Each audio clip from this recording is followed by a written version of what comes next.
It's been my honor to host one of the most extraordinary meetings I've had as the President of the United States. I'm seated here with 5 courageous, brave Iraqi women who believe the people of Iraq, believe in the future of Iraq, who love their freedoms, and look forward to working to see that their nation is a free and peaceful country.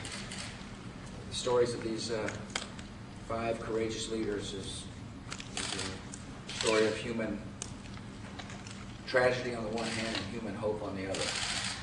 And I'm so honored that they're here. There are 2 members of the Governing Council with us.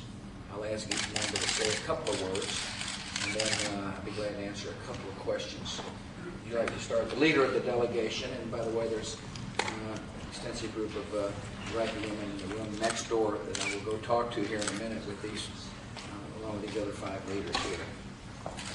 Well, I did the delegation of the 17 women, Iraqi women, and we represent Iraq, and all of us are of different ethnic and religious groups, but we are from Iraq, and we are all Iraqis, and Iraq is just one nation, and we are looking forward to see the new democratic Iraq, and everybody will live in peace.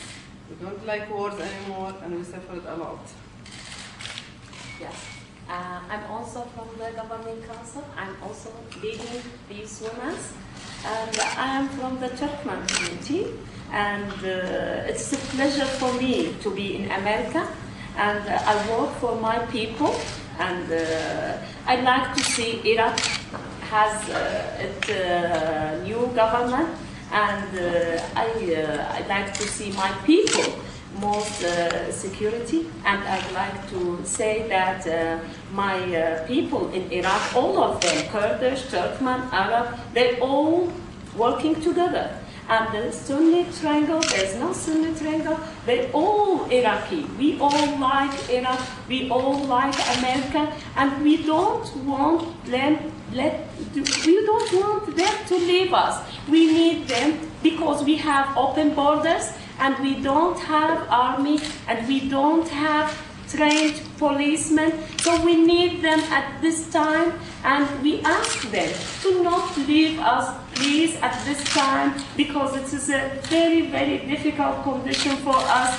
Our children like you, our children want you to stay, and all Iraqi people like your forces. Thank you very much.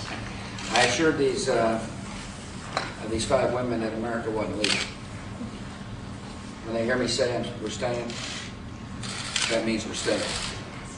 And it's precisely what the terrorists want to do, is to try to drag us out of Iraq before these leaders and other leaders are able to put their government together and live in peace. And we will succeed. We will succeed. Let me ask you a couple of questions, Tom. Sir, I'd like to pick up there on what you just said about America isn't leading, and what this woman said about they want us to stay. Yeah. Is it fair to think of this provisional government that's going to be established as any part of an exit strategy, or?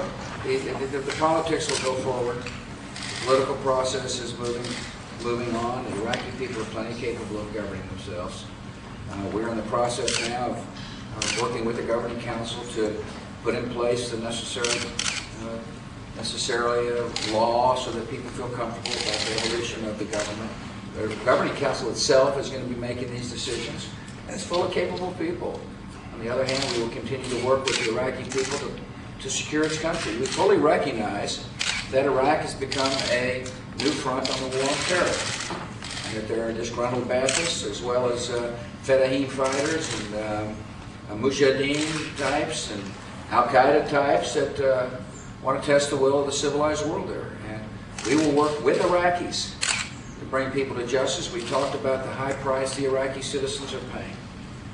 There's a lot of brave and courageous Iraqi soldiers and police who are chasing down these terrorists, and they're paying a price for it. And the reason I bring that up is the Iraqi people want to be free, and we will continue to work with them to develop a free society. And a free Iraq is not only in the interest of these 5 courageous women, a free Iraq is in our interest. A free Iraq in a part of the world that is troublesome and dangerous will set such a good example. We're talking about an historic opportunity to change parts of the world, and Iraq will be the leader of that change. It's important for American citizens to know that what is taking place in Iraq will be in the long-term security interests for their children and their grandchildren. And I want to thank these 5 pioneers for freedom who are sitting here with me today. Last question, Steve. Al-Qaeda appears to be taking responsibility for bombings in Istanbul, Riyadh, Baghdad. Are we seeing a reconstitution of Al-Qaeda? We're seeing the nature of Al-Qaeda. They'll kill innocent people anywhere, anytime. It's just the way they are. They have no regard for human life. They claim they're religious people, but they're not. Religious people do not murder innocent citizens. Religious people don't just indiscriminately bomb.